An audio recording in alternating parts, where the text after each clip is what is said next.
வணக்கம். மிதுனம் 2024 ஏப்ரல் 30ஆம் தேதி மேஷம் ராசியிலிருந்து ரிஷபம் ராசிக்கு கிருத்திகை நட்சத்திரம் 1ஆம் பாதத்திலிருந்து 2ஆம் பாதத்திற்கு குருபகவான் பெயர்ச்சியாகிறார். குரு தன்னுடைய 5ஆம் பார்வையாக கன்னிராசியையும் 7ஆம் பார்வையாக விருச்சிகராசியையும் 9ஆம் பார்வையாக மகரம் ராசியையும் பார்வையிடுகிறார். தனுசுராசிக்கும் மீனராசிக்கும் அதிபதியாக இருக்கக்கூடிய குருபகவான் தன்னுடைய ஆதிபத்திய வீடுகளுக்கு, அதாவது தனுசுராசிக்கு 6ஆம் இடமென்று சொல்லக்கூடிய ரிஷபம் ராசி, மீனம் ராசிக்கு 3ஆம் இடமென்று சொல்லக்கூடியது ரிஷபம் ராசிக்கு மாறுகிறார்.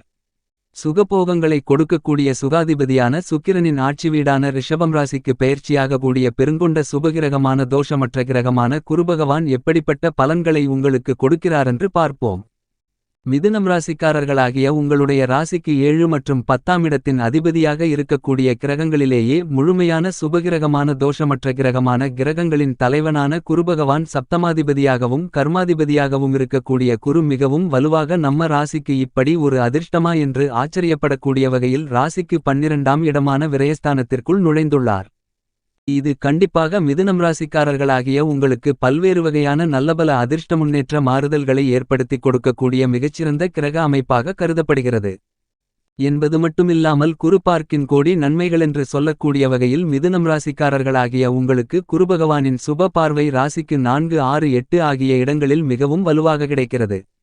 இதன் காரணமாக பல்வேறு விதமான முன்னேற்றங்களை பெறுவதற்கான யோகங்கள் உள்ளது.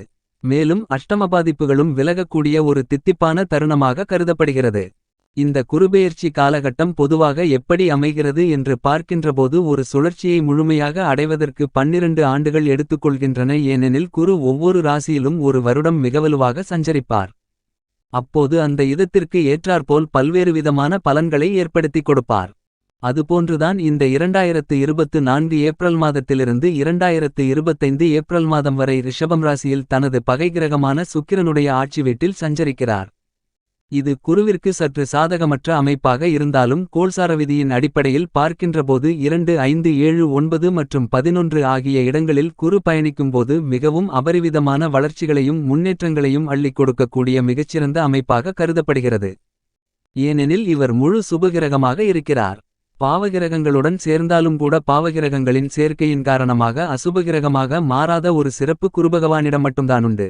ஏனெனில் பாவகிரகங்களால் ஏற்படக்கூடிய தோஷங்களையும் நீக்கி நல்லபல அதிர்ஷ்ட முன்னேற்ற யோகங்களை கண்டிப்பாக ஏற்படுத்திக் கொடுப்பார். ஆனால் இந்த இடங்களைத் தவிர மற்ற இடங்களில் குரு சஞ்சரிக்கும்போது பெரிய அளவிற்கு குருவிடமிருந்து வரக்கூடிய நன்மைகளை மற்ற கிரகங்கள் தடைப்படுத்துவதற்கான வாய்ப்பையும் சக்தியையும் பெறுகின்றன. அதிலும் குறிப்பாக குருபகவான் ஜென்மராசி 3, 6, 10, 8, 12 ஆகிய இடங்களில் சஞ்சரிக்கும்போது அவரால் எந்தவிதமான சிரமங்களும் ஏற்படாது. கண்டிப்பாக தடையும் ஏற்படாது. ஆனால் நட்பலன்கள் கொடுக்கக்கூடிய அமைப்பு என்பது தாமதமாக கிடைக்கலாம். இந்த இடங்களில் சஞ்சரிக்கும்போது மற்ற கிரகநிலைகளின் ஆதிக்கம் எப்படி இருக்கிறது, அதை பொறுத்துதான் குருவிடமிருந்து கிடைக்க வேண்டிய நன்மைகள் விரைவாக கிடைக்கிறதா அல்லது தாமதப்படுகிறதா என்பதை நாம் உணர்ந்து கொள்வதற்கான வாய்ப்புகளை குரு உறுதி செய்கிறார். ஏனெனில் குருபகவான் முழுமையான பெருங்குண்ட சுபகிரகமாகவும் தோஷமற்ற கிரகமாகவும் இருக்கிறார். அவரிடமிருந்து எந்தவிதமான பாதிப்புகளும் கண்டிப்பாக ஏற்படாது. எனவேதான் நவகிரகங்களிலேயே குருவினுடைய பெயர்ச்சியானது மிக கவனிக்கத்தக்கதாகவும் உன்னிப்பாகவும் மக்கள் மத்தியில் பார்க்கின்ற ஒன்றாக கருதப்படுகிறது. அப்படிப்பட்ட சக்தி வாய்ந்த குருபகவான் வானியல்களின் அரசனென்றும் ஜோதிடத்தின் தலைவனென்றும் போற்றப்படுகிறார்.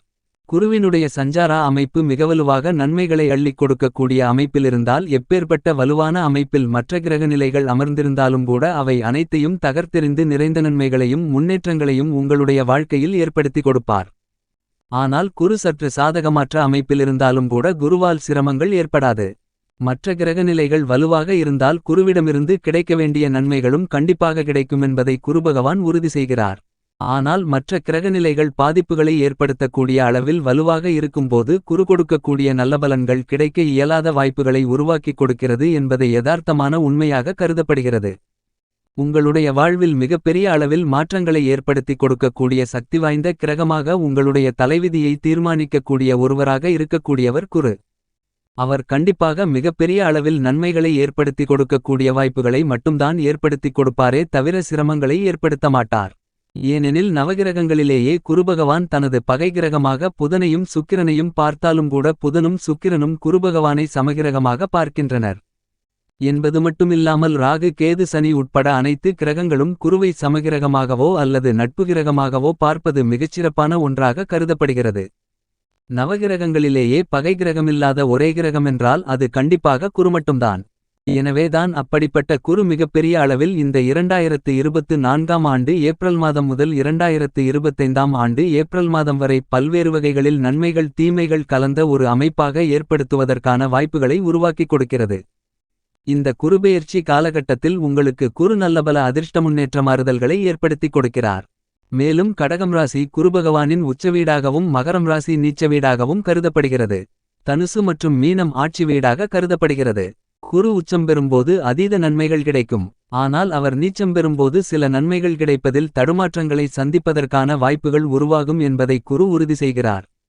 இப்படி குருவினுடைய அமைப்பு இருக்கின்றபோது மற்ற பணிகளான குடும்பம் உத்தியோகம் தொழில் வியாபாரம் சார்ந்த அனைத்து விதமான பணிகளும் எப்படி அமைகிறது என்பதை சற்று சுருக்கமாக பார்க்கலாம். மிதுனம் ராசிக்காரர்களாகிய உங்களைப் பொறுத்தமட்டில் முழுமையான சுபகிரகமாக இருக்கக்கூடிய குருபகவான் ராசிக்கு 11ஆம் இடமான லாபஸ்தானத்திலிருந்து விரயஸ்தானமாகிய 12ஆம் இடத்திற்கு வருவதால் கண்டிப்பாக விரய செலவுகள் அதீதமாக இருக்கும். ஆனால் அத்தனை விரய செலவுகளையும் சுபச்செலவுகளாகவும் முதலீடுகளாகவும் சொத்துக்களாகவும் மாற்றுவதற்கான யோகங்களை கண்டிப்பாக குருபகவான் ஏற்படுத்திக் கொடுக்கிறார். ஏனெனில் குருபகவானின் சுபபார்வை உங்களுடைய ராசிக்கு 4ஆம் இடமான சுகஸ்தானத்தில் பதிவதால் பல்வேறு வகைகளான சுப நிகழ்வுகளை இனிமையாக திட்டமிட்டு நடத்துவதற்கான அதிர்ஷ்டயோக வாய்ப்புகள் நிறைந்து கிடக்கின்றது. திருமணம் காதல் திருமணம் நிச்சயிக்கப்பட்ட திருமணம் என மிதுனம் ராசிக்காரர்களாகிய ஆண் பெண் இருபாலர்களுக்கும் மிகச்சிறப்பாக திருமண பாக்கியம் கிடைக்கக்கூடிய ஒரு காலகட்டமாக அமைகிறது என்பது மட்டுமில்லாமல் குழந்தை பாக்கியம் நிறைந்து கிடைக்கக்கூடிய யோகங்களும் கண்டிப்பாக கிடைக்கிறது என்பதை துல்லியமாகவும் தெளிவாகவும் குருபகவான் உறுதி செய்கிறார். குடும்ப ரீதியாக சற்று குடும்ப சுமை என்பது அதிகரிப்பதற்கான வாய்ப்புகளுண்டு. விலை உயர்ந்த ஆடம்பரப் பொருள்கள் வாங்கும்போதும் விரய செலவுகள் சார்ந்த விஷயத்திலும் சற்று கவனம் செலுத்தினால் போதும். மற்றபடி குடும்பத்தில் ஒற்றுமைகள் அதிகரிக்கும். மனநிம்மதி பிறப்பதற்கான ஏற்றதொரு காலகட்டமாக அமைகிறது என்பதை துல்லியமாக குருபகவான் உறுதி செய்கிறார்.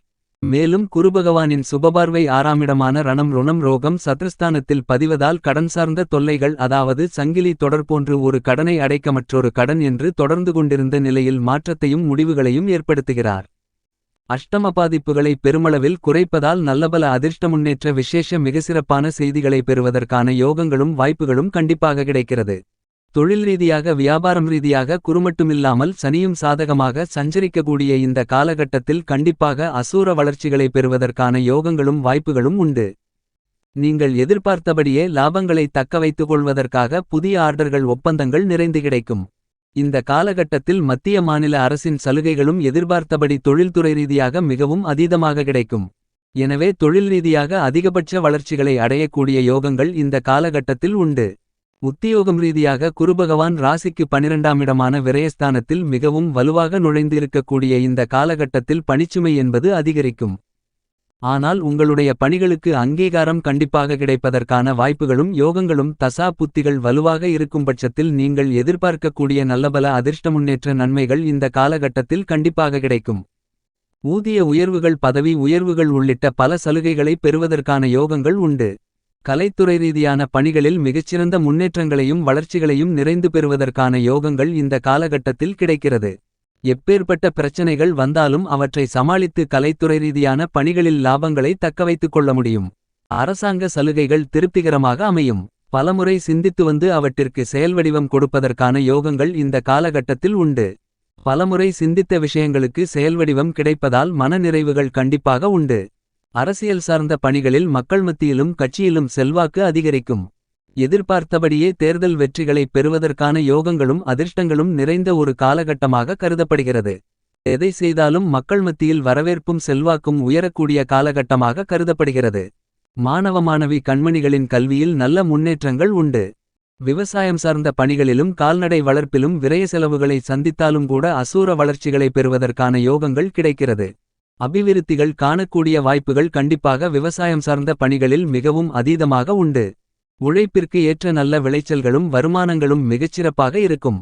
மேலும் இந்த காலகட்டத்தில் பல்வேறு வகையான கவலைகள் குழப்பங்களுடன் இருக்கக்கூடிய மிதுனம் ராசிக்காரர்களாகிய உங்களுக்கு குருபகவான் ராசிக்கு 12ஆம் இடமான விரயஸ்தானத்தில் இருப்பதால் சுப விரயங்கள் அதிகரிக்கக்கூடும். மேலும் நீங்கள் எதிர்பார்க்கின்றபடி திருமணயோகங்கள் நிறைந்து கிடைப்பதற்கான வாய்ப்புகள் உண்டு. ஆனால் அதில் சில வில்லங்கங்கள் இருப்பதற்கான சாத்தியக்கூறுகள் உண்டு.